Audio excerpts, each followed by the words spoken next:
Chapter 30. Betrayal. Toravan.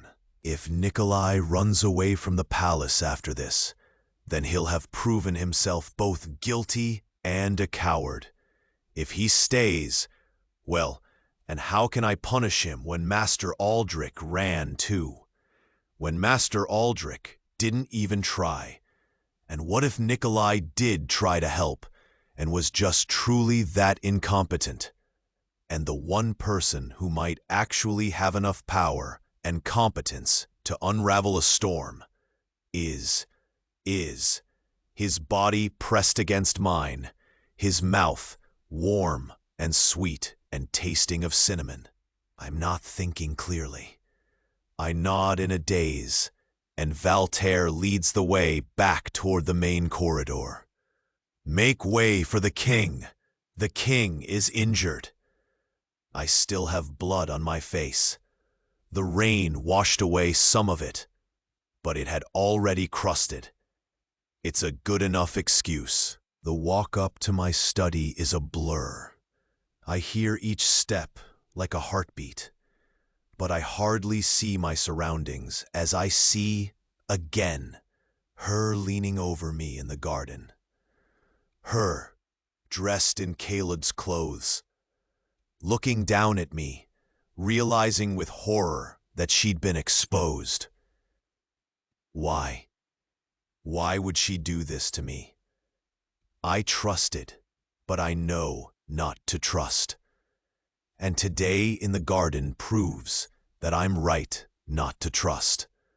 With her, with whoever called the storm, I'm not safe in my own palace, not even in my own heart.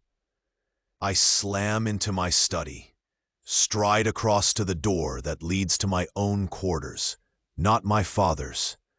I yank open that door too, hearing the door crash against a table behind me with an unsatisfying bang, a rattle of whatever was fragile on that tabletop. I wonder if anything's broken. Valterre follows me, the brave fool.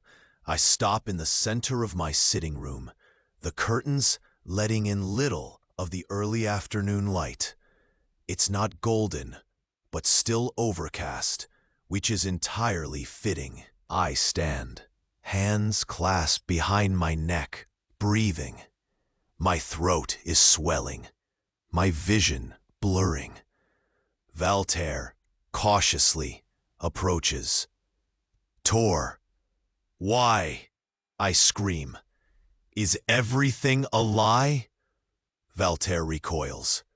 Tor, for God's sakes, the walls are not infinitely thick, and you're acting like a child. I stare at him. He's right, but I can barely see through the rage. He knew Caleb's secret, and I ignored his warning. I didn't press Caleb. I trusted that whatever this secret was, it wouldn't be enough to derail my regard. Out!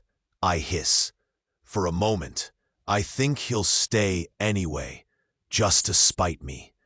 But his face is blank, and I recognize it as his own anger.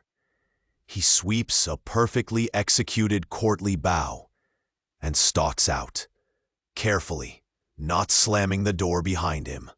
I'm trembling from the rage, from the after effects of what happened in the garden. Maybe. Had I almost died today? The memory of being dragged by the storm, caught in my own inept weaving, stutters my heart.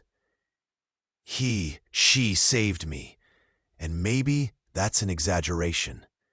Maybe I would have been able to steady myself against the hedge wall. Just hold on. But I can't stop seeing her braced above me, baring her teeth to the storm. Wild and fierce and fiercely determined, an absolute beacon of willpower. She unraveled the storm in the end, on her own. And before then, our magic, our wills weaving together, weathing the storm. We had for a time been functioning as one being, one will, an exhilaration I've never known before.